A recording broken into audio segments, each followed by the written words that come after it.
All right, so here is solutions for quiz 3 for Math 251. In question 1 here, we're given these three curves and told one of them is the function, one of them is the derivative, and one's the second derivative. Figure out which is which, basically, and explain why. So you can go about this a few ways. I think one way, just grab any one of these three functions. Doesn't matter which one you look at. Maybe we'll start with number 1 here, this shown in blue. Let's see, so at this point right here, the slope of the tangent line to 1 is horizontal, meaning the slope is 0. So if either of the other two graphs are the derivative of this graph, it needs to have a height of 0 at that point. Looks like this red graph does. So maybe the red graph is the derivative of the blue graph. But we should test it a little bit more. The red graph is positive over on this side and negative over on this side. That corresponds with the blue graph increasing on this side and decreasing on this side. So we have that 3 is the derivative of 1 because when, how should I write this? 1 is flat, 3 has height. Maybe I'll say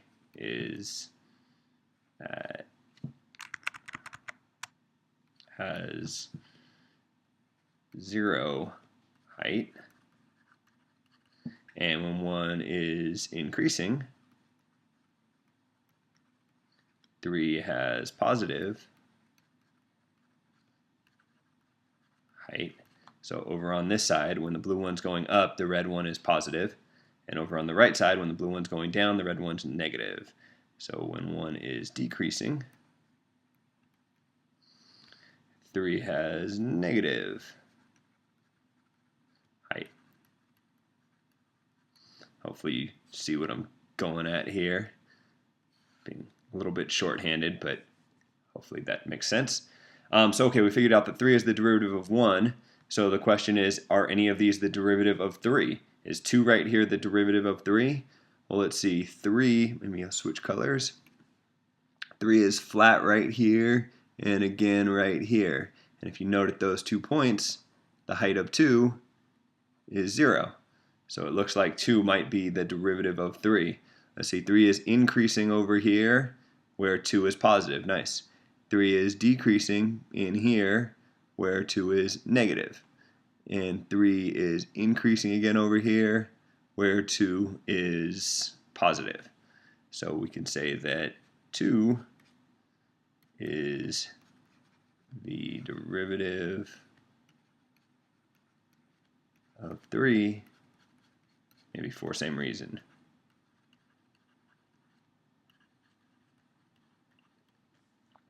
Okay, so we know that 3 is the derivative of 1, 2 is the derivative of 3. So I think we know everything we need to know. So let's see. 2 is the derivative of 3, 3 is the derivative of 1. So therefore, 1 is g of x, and 3 is the derivative of 1, so 3 is g prime of x, and 2 is the derivative of 3, so 2 is g double prime of x. So everyone's answer will look a little bit different, but there's one explanation of what's going on here. Moving on to the second problem, we're given the derivative of a function. That's key. This right here is not the function, this graph. This is the derivative of a function. So this graph right here describes the slope of the tangent line to our function f at any given x value. So it says estimate the intervals on which f is increasing. F is increasing if f prime is positive, if f prime is greater than 0. F prime is greater than 0 kind of all throughout here. I probably shouldn't draw on it, but between, what is that, 1 and 6, and then again from 8 to 9. F prime greater than 0 between 1 and 6, and 8 and 9. So f is increasing on, maybe I'll write it in interval notation, 1, 6, and 8, 9. All right, estimate the intervals on which f is concave up. Okay, this one's a little bit harder.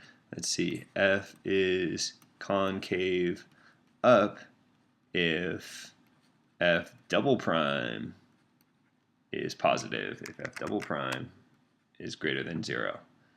Let's see, f double prime is greater than 0 if f prime is increasing. So really, to answer this question of when f is concave up, we have to figure out when f prime is increasing. Well, let's see, going up to this picture here, they gave us f prime. So when is this function drawn here going up? Well, it's going up from this point all the way into this point, and then it starts going down for a little bit, and then it's going up from here to here, and it starts going down again, and then it's going up from here to here. So f is concave up on, what did we say, from 0 all the way to 2?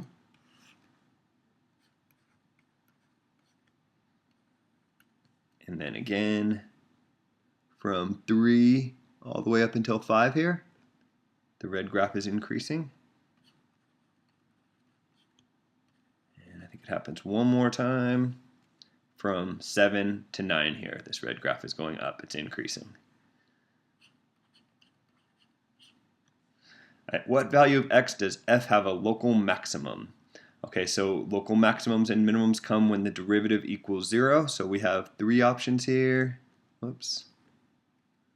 Either this point, let's see, maybe I should switch colors. This point,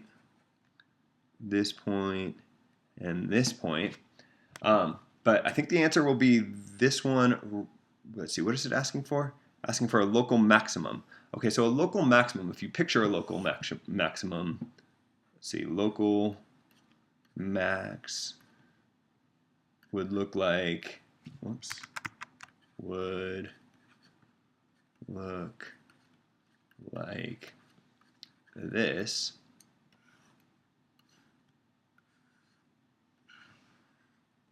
Right, some point like that, if this is f of x. So what we're looking for is something that looks like this. Well, what do I mean looks like this? Well, what I want you to note is to the, let's get a better color here. To the left of this point, the derivative is, let's see, f prime is positive, right? This is increasing all the way up into this point. The derivative is positive, and then over here we have f prime is negative. So a local max will come when the derivative switches from being positive to negative. Well, we have the derivative here, so the question is there anywhere on this graph where the derivative switches from being positive to negative? Well, let's see, it's negative, and then it's positive, and then it switches to negative. So right here at 6, it switches from being positive to negative. It's the only point where it switches from positive to being negative. So we'll say f has a local max at x equals 6 because that is where f prime changes from being positive to being negative. Something like that. So it's kind of a theoretical quiz. This quiz is kind of hard. It uses a lot of theory, and you really have to understand what's going on with derivatives. But hopefully that makes sense. That's the end of this quiz.